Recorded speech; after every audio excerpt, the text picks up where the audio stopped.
Good morning and welcome to Two Marines in Kyiv. I'm not sitting here and we're working remotely, but Andy Milburn sitting in the headquarters of the Mozart group, former Marshal commander, and JSOC Saksent, the deputy commander, experienced freedom fighter fighting ISIS and now in Ukraine. And Andy Bain, the CEO of the Ukraine Freedom Fund, which he founded in 2014, the first signs of Russian aggression, and has lived here in Ukraine for some 31 years, but more importantly is also a retired Marine colonel too. Great pleasure to see you, Andy, even though it's remotely. I hope your household goods are moving safely. I've got an army of movers coming in about 30 minutes, but after May 9th, I felt it was safe to come back and move my family so that I can return to Kyiv in 3 weeks and until the end of the war. I've told the family I'm not coming home until victory, so...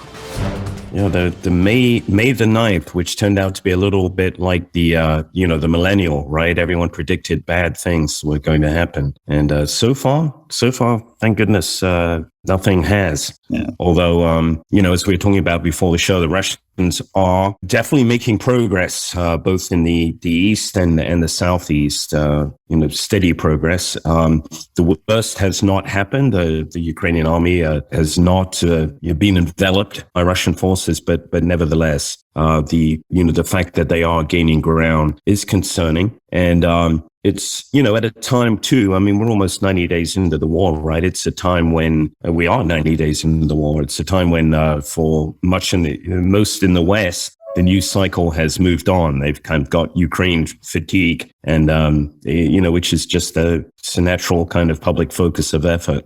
I would argue, I don't know how you feel about this, Sandy. I would argue that this is a critical point in the war, though. This is, a time when the attrition of the last 90 days is, it's not something that you can simply dismiss. And Ukrainians are having to hurriedly train guys, and there's no shortage of volunteers, but they're having to hurriedly train them and send them to the front. And you're familiar with the dynamic here that a lot of territorial defense guys who would otherwise be just located around Kyiv are now also being sent to the east. So definitely, I'm not being Chicken Little here, but we're not out of the woods yet here in Ukraine. I think it's interesting if someone, and I hope someone at European Command has this, but I don't, but it's a dynamic in terms of how much manpower Ukraine has. And I think they've got a lot of manpower and a lot of volunteers. Like you said, they're going to the front with 1 or 2 days training. Often that's more than they get. Which is, so they're taking a lot of casualties unnecessarily. And I suspect after the war, there are going to be some investigations as to who screwed that one up. But the Russians are in the same boat because, you read about the retired general they brought out of, to be a pilot. And then the T-60, they're bringing T-62 back from the Korean War whenever they had T-62s. So it doesn't seem like Russians are doing so well. It's really getting down to it. Yeah, I hope you're right on that. Of course, another aspect of this, though, that does cause concern is the fact that the Russians have repositioned forces, have withdrawn some forces from Syria. And, this is probably just anecdotal, but nevertheless, we've heard it repeatedly that the guys who are now manning Russian units on the front line are better in quality and training than they were at the beginning of the war. I know that's a very low bar. I'm not saying that they are, extremely proficient, but they're at least a little more experienced. Well, there's a lot of discussion that the units, especially around Kyiv, were both low quality, but also some of them were specifically designated and recruited for psychopaths. The guys in Irpin and Bucha. Oh, no kidding. Yeah, no, there were. I talked to several Ukrainians who had one from European who's he's a retired Navy captain whose house had been completely ransacked, the NATO things destroyed, and booby trapped. So they had to send EOD into his house before he went back in there. But he was saying how they had found that the prevalence for social dysfunction amongst the people in those units was very high, as if they'd been recruited out of prisons or something like that. Clearly, I don't think the Russian people are so supportive of war crimes like that anyone would do it. So it might take a special unit to do something. Yeah. Yeah, I'd heard a version of that story too, that Putin's much vaunted reforms in the aftermath of Georgia were really a paper tiger because so much of that money allocated to reforming the army, it was dissipated through corruption, and that the army always had has had a very low image in, among the Russian population. And so those who could afford to or could get some kind of deferment did so. And so in the end, it was kind of the dregs that ended up in the army. certainly in the enlisted ranks, like in the Soviet times, but to be an enlisted man was something you really, it's almost like being a slave. You were a slave for 2 years and you got the hell beat out of you for the first 6 months. And then you turned around and beat the hell out of the next cadre that came in. Well, but then there's stories of Russian soldiers who'd never seen paved roads before or who didn't know what a flat screen TV. They're clearly recruiting a lot of these guys from areas of Russia that are not the most civilized. Also, so that when they get killed, no one's really talking about it. You don't want to take kids off the Red Square whose parents are connected and have them die. You want to take people who no one cares about or is going to talk about, particularly in close society. Yeah, that's a very interesting comment, actually. We've got one of our new interpreters, Yuri, who's Ukrainian American. He spent 4 years in the Soviet army in Moscow, and this was during Afghanistan. And I said, hey, you're lucky you weren't sent to Afghanistan. He's like, hey, the units around Moscow were recruited from Muscovites, and they didn't go places like that. They had too much. They were I suppose the children, perhaps not necessarily of the affluent, but of as you point out, those who had the greatest influence immediately around the capital. So. Well, it's just, and I meant to send this to you, but one of the media companies in Ukraine that I own, but they did a report on 100 slides of what the Russian impression is of the war. And Putin's favorability has gone up. People's, across the board, the war is not having negative impact in Russian culture that they like to tout about the West. And the economic sanctions may be starting to bite, but not in any way that is having negative impact, at least the way people are responding to, they might think differently, but they're not responding that way. But interestingly, also, it seems there are more Russian refugees from the war than there are Ukrainian. Over 4 million Russians have left Russia since the beginning of the year. No kidding. And it's all, the upper middle class people who know what's going on and realize this is not a good thing. But the massive exodus of Russians is quite phenomenal. Voting with their feet. Yeah, exactly. But as you point out, as a percentage of the total population, that's a lot. But nevertheless, we seem to grasp onto small glimmers of hope that the Russians are against the war, like that recent concert in Moscow where they showed the crowd chanting, fuck the war or whatever. But those seem to be kind of the anomaly, right? Well, during the Iraq war, you had, Cindy Sheehan and all those people who they got a lot of news time, but they really didn't have much impact. Yeah. And it just plays to the Western soundbite as opposed to the reality of what's happening in Russia. And it's really not being brought home to them. As the news coverage here shows Russian bodies being recovered by Ukrainians and stacked in refrigerated cars outside Kyiv, so there's definitely a deliberate policy not to bring all of these all the KIA, those killed in action back to home where, it might provide a spectacle that the media would latch onto. If you look at the casualties from Russia are high relative to Afghanistan, relative to the last 50 years of war. But they've been conditioning the Russians with, if you look at Russian media, the Russian war films the last 20 years are actually production quality extremely good. They get real T-34s and Tiger tanks. And if you speak Russian, they're really pretty interesting movies, and they always have a little tinge of patriotism enough to justify the outlandish production costs that are thrown by it. But it's been this massive long-term propaganda campaign. And so people are used to seeing casualties. The casualties we're seeing now are nothing compared to 1941 when the Germans surrounded the Russian army and then killed 3 million people or captured them and then let them starve to death. Yeah. But as a percentage of the army that came into the Ukraine, it's, you're right, staggering. Even at the most conservative estimates of, the like 17,000 killed in the most conservative estimates, it's extraordinary. But, so switching gears back to the Ukrainian military and bear in mind I'm just saying one tiny snapshot here, but our familiarity with Ukraine SOF is perhaps kind of an indicator of how things are going. Our perception, our experiences with Ukraine SOF, the demand to train brand new units, and not just Ukraine SOF, because someone heard we had Marines here. They asked us to take a look today at the Marine replacements for Mariupol, right? The Marine Brigade. They're forming 5 or 6, what they're calling Marine Assault Companies. And we've got 3 of our guys out there now doing an assessment of these guys who, by all accounts, are brand new. We continue to train the Azov. down near Zaporizhia, and those guys are 2 battalions that have been raised to replace their casualties in Mariupol. And again, those guys are very green indeed. Obviously very brave, great cohesion. They're very upbeat, but brand new. I mean, we had one of them shot himself in the foot the other day on the range, first day on the range. And of course, our guys were all like, oh my God. We had a medic, Dathan, who was treating him, and this guy's buddies came up and said, don't worry. He's done this before. So I guess it was the other foot. I don't know. But it is a little concerning. And then today, we had just almost seemed like succession of people coming in or calling saying, hey, can you do this? From everything from, the DIA reconnaissance battalion through to the, those battalions that have the UW mission. We'd love to get more Green Berets in to help with that. So it's a capacity issue for us. We can handle a battalion with 6 guys if we do company by company, which is extraordinary. And that's because we have these Swiss Army knives of people who can do multiple things. But that really is kind of stretching it. And so at any given time, I said at a stretch, we can do 2 to 3 battalions. But it really comes down to prioritization. It comes down to resources, and all of our guys. A lot of it is, I assume for you, a lot of it is money. You could scale up with more funds.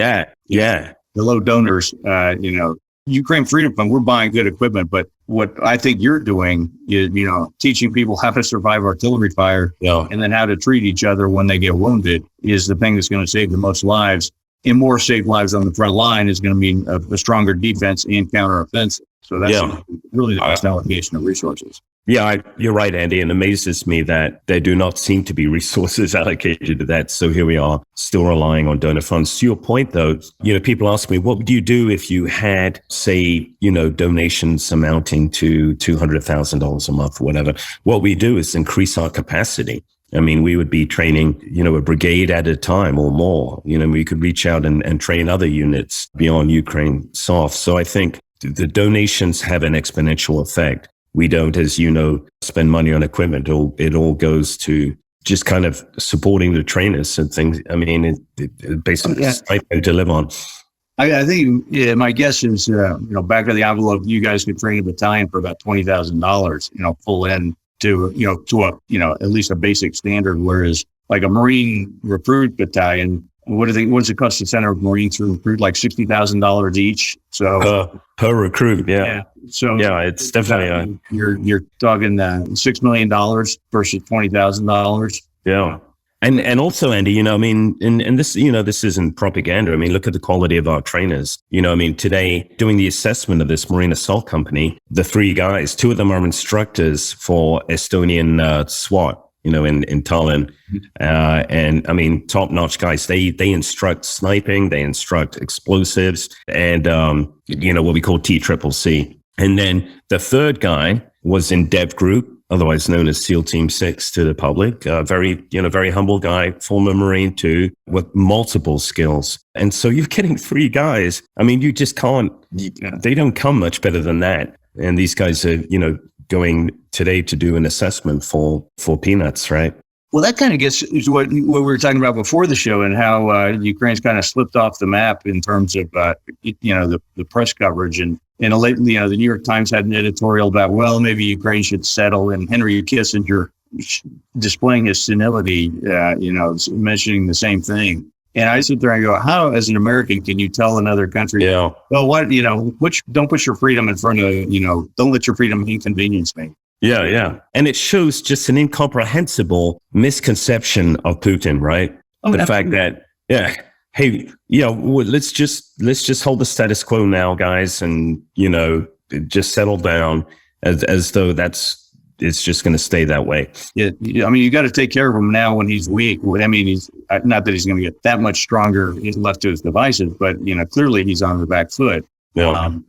Tactically. And I think being able to swat a good defeat against them would be, and then create, make Russia like North Korea. Leave them to their own devices and let them swallow in their, I'm pessimistic about international resolve to do that, though. I think we saw the great momentum in the immediate aftermath of the invasion, but you know how international outrage dies away pretty quickly, and basic economics starts to... We'll go back to being people. I mean, at the beginning of the war in Ukraine, it was everyone stopped drinking. I mean, martial law, no one drank, everyone volunteered, everyone was ready for everything. And it's like, wait, Kyiv is like a normal city now. It's unbelievable. Just in the last, everything has opened up. And yet, I mean, just yesterday down in Zaporizhia, 2 missiles landed, within a kilometer or two of the hotel where our team is. So, there's definitely a disparity between the capital here. There's goodness in that, but definitely a disparity here and what is happening in the East. Yeah, Kharkov is apparently better. My cousin came out, and my cousin Chris, he's out in Kharkov, and he wrote me yesterday saying he's quitting his job in Palo Alto. He's moving to East Ukraine to help out. Really? Wow. So, obviously he doesn't feel under any threat in Kharkiv, and he really enjoys, he's really impressed with the people and the lifestyle. Interesting. Yeah. Yeah, I mean, I can certainly understand that. There's the nearer you get to the front, I suppose the more that resilience is very clearly visible. And when the front was here in Kyiv, it was the same way, right? Because you remember there was only I don't know what the percentage of the population remained behind, but it definitely wasn't most of the population, right? Oh, I would have said under 20%. Yeah, I mean, it was such a different city, but there was kind of a sense of, hey, we'll stick this out, and whatever comes, we're not moving. But it's the danger. The last 8 years, after Maidan, but most of the war was in the East. A lot of Ukrainians slipped into sort of the way it was in in the States and Iraq is, well, there's a certain class who fight the war, and then everyone else goes about their business. And it was that's not right. as bad in Ukraine because a lot of people had closer ties to the fighting in the U.S., where I had college classmates who I was the only guy they never knew what the military was. Kind of scary, but there's a danger that Ukraine, Kyiv and Lviv and the Western cities might slip back into, well, this is the new norm, as opposed to having to kick the Russians out of Ukraine, which I think they need to do this summer. Yeah, which we're working collectively to make happen. Hey, there's some good news stories.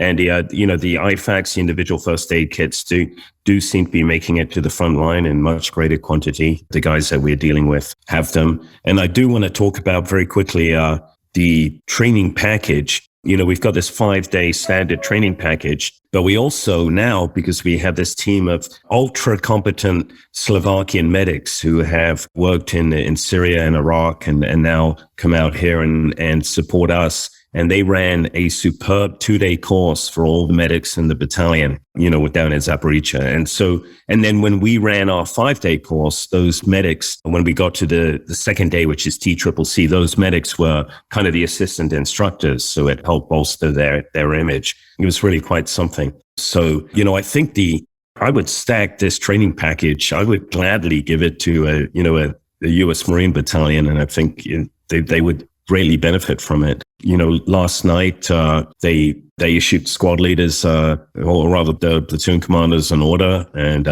send them out on a night ambush. These guys, they come a long way in 5 days. Marksmanship, we were actually, because we were always taught, hey, if you have no means of scoring your round, it's a wasted round, right? Blasting away at paper targets. And, just having one guy after the other come and shoot without anyone checking where they're shooting is a total waste of time. Apparently, we're told that is kind of the norm here. So for our 2 days of marksmanship training, they only get a limited number of rounds, 120 rounds, but every one is either a hit or a miss, and it gets recorded, and the guys who don't do so well have to remediate. So again, this is nothing revolutionary. I'm just saying that it's a quality course, and the guys are doing a superb job. What it is. I'd be really interested in it after the war to figure out the personnel structure and how so many people are not trained in, why there seems to be a sense of urgency beyond planning in terms of getting, let's pick Igor out off the street, and 3 days later he's on the front lines in Zaporizhia. Yeah, exactly. And that's not anecdote. That isn't an exaggeration. We've come across that time and time again. But it goes to the same with the ammunition and that, why all the NLAWs and javelins they're getting to the front, but not in the numbers that they're coming over the Polish. Yeah, that's right. Exactly. And often without, I mean, if these battalions are anything to go by, they've got a shortage of batteries, all those problems. Very few of them now. I know the N-Law and the Javelin have got a huge amount of publicity, but actually it's really hard to find someone who's fired them in combat. Because, they've just had, the N-Law's been particularly effective because it's very simple and it doesn't require a lot of care and feeding. Yeah. So I shouldn't diminish that. Well, so I was asked by some of the Intel guys to go take a look at these drones that the company's manufacturing out at Chernivtsi. Great scientists doing great stuff. We're going to support them. They're excellent for withdrawing evacuations and finding out where not to go. Really humanitarian capabilities that these drones have. But as I went to they showed me in the back of a Sprinter van they had going on the way between Chernivtsi and Kharkiv, and they opened the back to show me, I saw the drone there and they put it together for me, but also in that back of the van were 4 Stinger missiles. This is like, wow, this is where the Stingers are. Yeah. The elusive Stingers. Yeah. Yeah. We get asked a lot for Javelin trainers, so we're putting out the word for that. And I do, before we draw to a close here, want to remind everyone that the Russians have littered this country with cluster munitions, and so we're hungry for to get EOD techs out here, not to defuse stuff, but to train Ukrainian bomb techs. The Ukrainians severely lack capacity, both in terms of training, personnel, and equipment. And so that's something that we are pushing hard. Ukraine's really going to be ground zero for bomb clearing in the next 10 years. Oh, yeah. Yeah, they've started in Irpin and Bucha already. And they have had some near casualties from where they blow up the demolition blows. Yeah, because they're stacking, about 2,000 pounds of explosives. There's so much of it. Well, when you and I went up there and all the soldiers, were kicking down on the tanks. Kicking metal on the ground. I know. I've got a video with that noise in the background. It still makes me cringe.